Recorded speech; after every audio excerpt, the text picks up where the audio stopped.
रेखा के पिता दिल्ली में किसी तरह अपने और अपने परिवार का पेट पाल रहे थे। पर एक दिन अरे रमेश, तुम्हारी बेटी के तो समझो भाग्य ही खुल गए। वकील लड़के का रिश्ता आया है। अरे वाह, कब करना चाहते हैं शादी? वो लोग तो जल्द से जल्द ही करेंगे। बाकी शाम को मैंने रेखा को देखने के लिए बुला लिया है। तेरा घर छोटा है तो तुम लोग मेरे घर ही आ जाना। राकेश और उसकी बीवी सारी तैयारी के साथ रोहित और रेखा की शादी कर देते हैं। लेकिन अगले ही दिन देखो रेखा, शादी भले ही हो गई है, लेकिन तुम ये मत सोचना कि मैं किसी जोरू के गुलाम टाइप रहूंगा। रेखा को रोहित की बात अजीब लगती है। मैं ये तो सोच भी नहीं सकती और ना ही चाहती हूँ, लेकिन शादी के अगले ही दिन इस तरह की बात की उम्मीद भी नहीं थी। रोहित रेखा के मुंह से ये बात सुनकर गुस्सा हो जाता है। अरे, काफी जबान भी चला लेती हो। माँ ने सिखाया नहीं कि पति से कैसे बात करते हैं? रेखा अब चुप रहने में ही भलाई समझती है।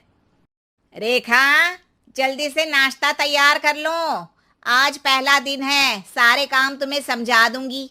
ये नौकरानी है जो तुम्हें बता देगी कि कैसे कैसे क्या करना है। फिर इसकी कल से छुट्टी है। रेखा भी ससुराल में जी जान लगाकर काम करने लगती है।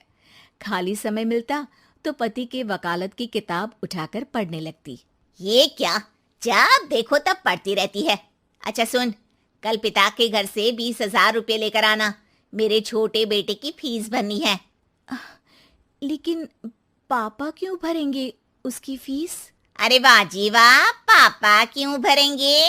तो ये बता, हम क्यों रखेंगे तुझे यहाँ? क्यों खाना देंगे फ्री में? अरे, क्योंकि मैं बहू हूँ इस घर की। तभी वहाँ रोहित आ जाता है। अरे वाह, बड़ी जबान चला रही हो। चुपचाप माँ जो कह रही है वैसा कर, वरना सामान उठा और जा अपनी झोपड़ी में। बेचारी रेखा क्या करती, पिता के घर जाती है, उनको सारा हाल बताती है।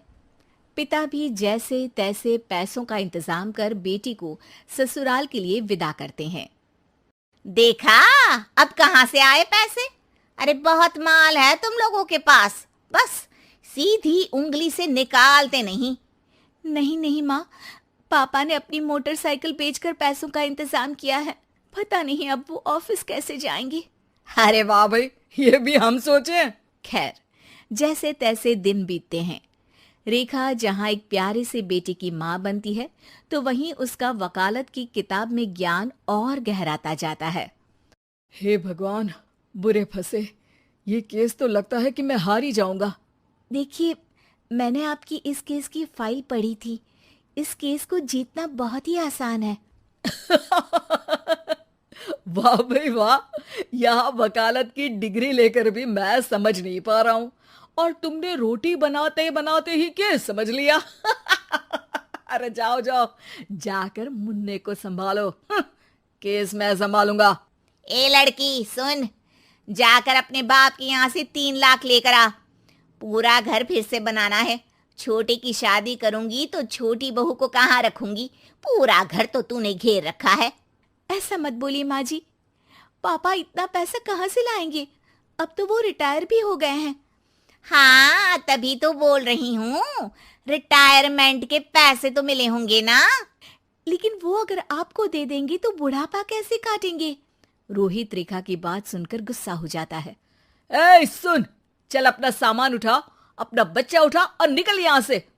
रेखा के लाख आग्रह के बाद भी रोहित और उसकी सास उसे घर में नहीं रखते।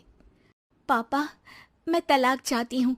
बेटा, मेरे पास वकील के पैसे नहीं है।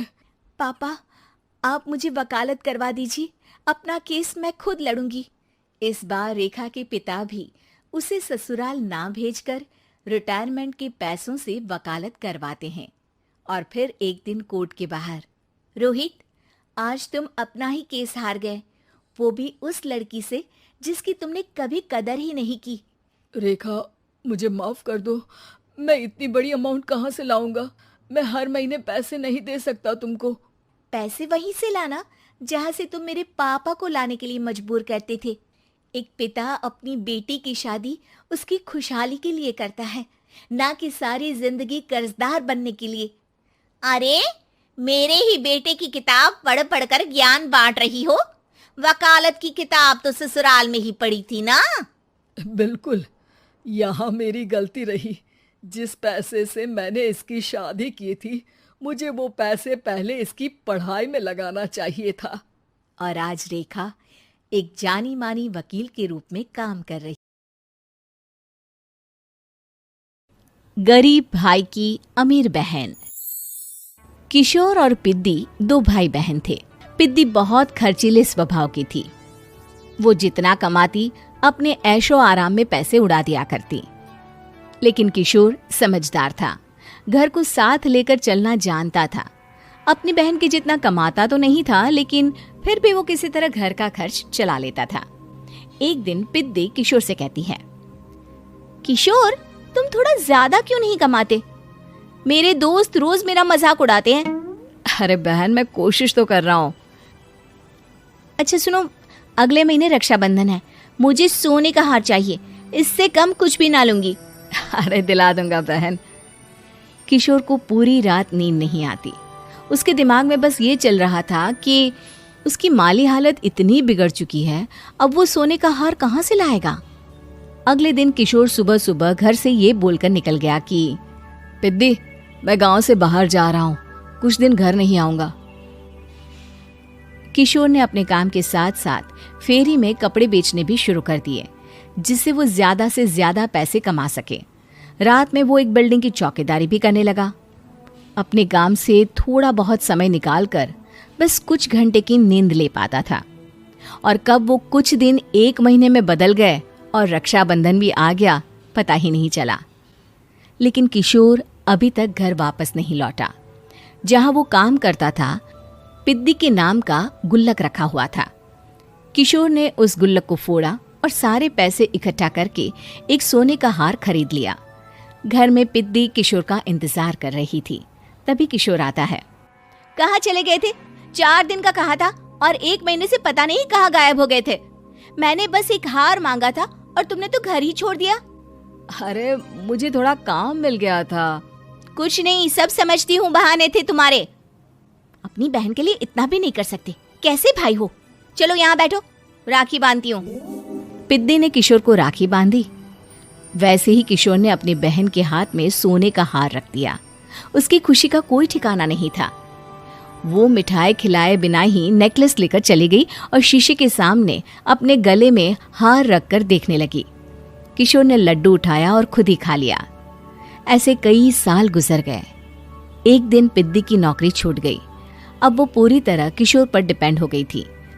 आए दिन किशोर को अपने महंगे महंगे शौक गिनाकर उससे पैसे मांगा करती थी। किशोर, कुछ पैसे देना, मुझे पार्लर जाना है। किशोर बिना कुछ बोले उसे पैसे दे देता। ये क्या, 500? अरे इतने में तो मुझे पार्लर में एंट्री मिलेगी बस। अच्छा, देता हूँ ना ज्यादा। अरे कैसे भाई हो, अपनी बहन के लिए इतना भी नहीं कर सकते। किशोर ने जेब से 2000 का नोट निकाला और उसे दे दिया। किशोर गरीबी में रह लेता था, लेकिन अपनी बहन को कभी कोई कमी नहीं होने देता था। बेटा, पिद्दी तुम्हारी बहन है, उसे कभी किसी चीज की कमी मत होने देना और उसका ध्यान रखना, क्योंकि भाई का फर्ज होता है अपनी बहन का ध्यान रखना। किशोर ने माँ की कही ये बात हमेशा के लिए याद कर ली थी। शायद माँ की इसी बात की वजह से किशोर पिद्दी की हर जिद पूरी करता चला आ रहा था। किशोर, आज मैं अपने दोस्तों के साथ पार्टी करने जा रही हूँ, मुझे कुछ पैसे दो ना। किशोर पिद्दी को समझाता है, लेकिन पिद्दी नाराज होकर चली गई और अपने कमरे में सुबक सुबक कर रोने लगी। किशोर अपनी जेब से कुछ पैसे निकालता है और पिद्दी को दे देता है। किशोर खुद कभी अच्छे कपड़े नहीं पहनता, लेकिन पिद्दी को राजकुमारी की तरह रखता। पिद्दी के जाने के बाद किशोर अपने काम पर निकल गया। एक तरफ पिद्दी अपने दोस्तों के साथ मस्ती कर रही थी, तो वहीं दूसरी तरफ किशोर पैसे कमाने के लिए कड़ी मेहनत कर रहा था। कुछ और दिन ऐसे ही बीत गए। एक दिन पिद्दी एक लड़के को लेकर घर आई और उसे किशोर से मिलवाया। किशोर, मुझे इस लड़के से शादी करनी है, लेकिन इनके मम्मी पापा बोल रहे हैं कि उनको दहेज में एक कार चाहिए, तभी वो मेरा और पंकज का रिश्ता कबूल करेंगे। लेकिन बहन, कार खरीदना कोई सब्जी खरीदने के बराबर तो नहीं है। अरे कैसे भाई हो तुम? अपनी बहन के लिए इतना नहीं कर सकते? देखो, मैं ज्यादा इंतजार नहीं कर सकती। तुम्हें 1 साल में मेरे लिए कार खरीदनी ही होगी। अच्छा पंकज, एक काम करो, कल तुम अपने माता पिता को घर बुला लो, मैं उनसे तुम्हारे और पिद्दी के रिश्ते की बात कर लेता हूँ। अगले दिन किशोर के छोटे से घर में पंकज और उसके माता पिता आते हैं। बेटा, तुम्हारी बहन ने हमारी शर्त तो बता ही दी होगी।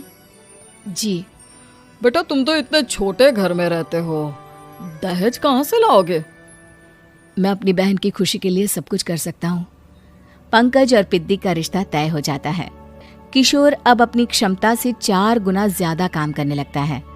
सुबह सबके घरों में न्यूज़पेपर फेंकता, दिन में मजदूरी करता और रात में चौकीदारी करता। खूब मेहनत करके किशोर ने अपनी बहन की शादी के लिए पैसे जुटा लिए। उसने अपनी बहन के लिए कार खरीद ली। जब वो पिद्दी के ससुराल वालों से मिलने गया तो उन्होंने किशोर से और पैसों की मांग की। इस बार किशोर हार चुका था। पिद्दी माफ करना, मैं तुम्हारी शादी उस लड़के से नहीं कर सकता। वो लालची लोग हैं, उन्हें सिर्फ पैसों से मतलब है। देखो किशोर, मैं पंकज से ही शादी करूंगी। क्योंकि पिद्दी ने तो किशोर की बात न मानने की जैसे कसम खा रखी थी। किशोर ने पंकज को घर बुलाया। पंकज, तुम अपने माता पिता को समझाते क्यों नहीं हो? भैया, वो हमारी शादी के लिए मान गए, मेरे लिए तो यही बहुत बड़ी बात है। हम एक काम कर सकते हैं, दहेज की रकम में से कुछ पैसे मैं आपको दे देता हूँ।